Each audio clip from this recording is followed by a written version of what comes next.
How intersectionality impacts sport.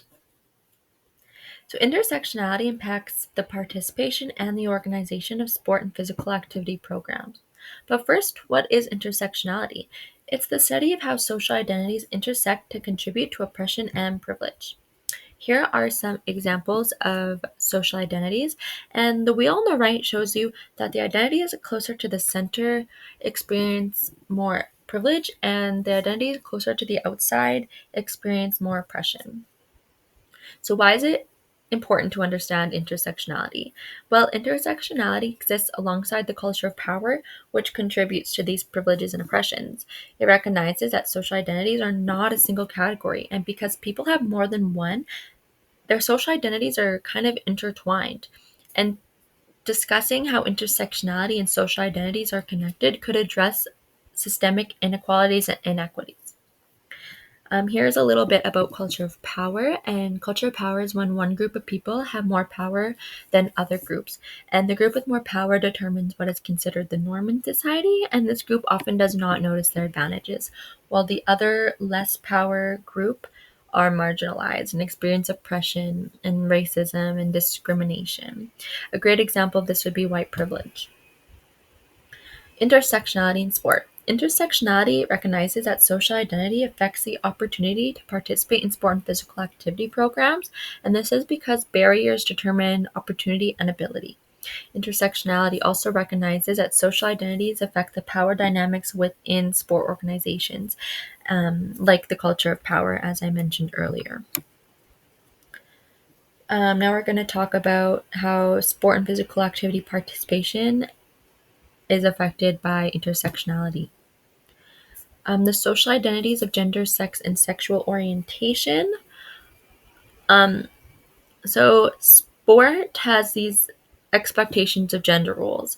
So sports are either labeled masculine or feminine, and men are expected to be hypermasculine, and women are expected to present hyperfeminine off the field because sports have these masculine characteristics. This creates discrimination for people who do not fit in the male and female sport categories. A good example would be Don't Ask, Don't Tell, which is a policy that leads gay athletes not to talk or present their sexuality, even though heterosexuality is frequently discussed and promoted in sport, and this leads to homophobia. Now we're going to talk about how intersectionality is related to sport and physical activity organizations.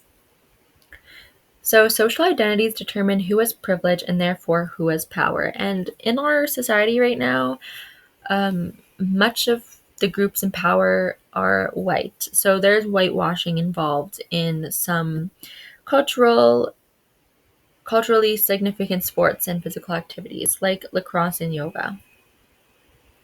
So lacrosse is a gift from the creator, and it was and still is a very important of Indigenous culture, traditionally, spiritually, ceremonial, and social.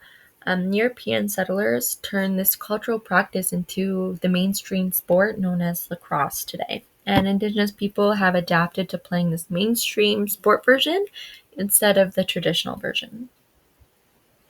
Another example would be yoga, which can be dated back thousands of years ago in South Asia and is significant culturally, religiously, and socially. It was introduced to the Western world by Indian monks, but today modern yoga is heavily associated with upper-class white women and is home to discrimination, microaggression, racism, and cultural appropriation. So what does this mean? Well, we need to respect, appreciate, and encourage the cultural significance of these practices by fostering inclusivity, creating culturally appropriate practices, and deconstructing the current power dynamics. We need to create a more diverse power dynamic so we can accurately create these spaces so they're culturally appropriate. So, in conclusion, intersectionality exists alongside the culture of power, and this creates unfair power dynamics, which causes inequalities and inequities. And this needs to be deconstructed because it impacts sport and physical activity programs. And here are my references. Thank you.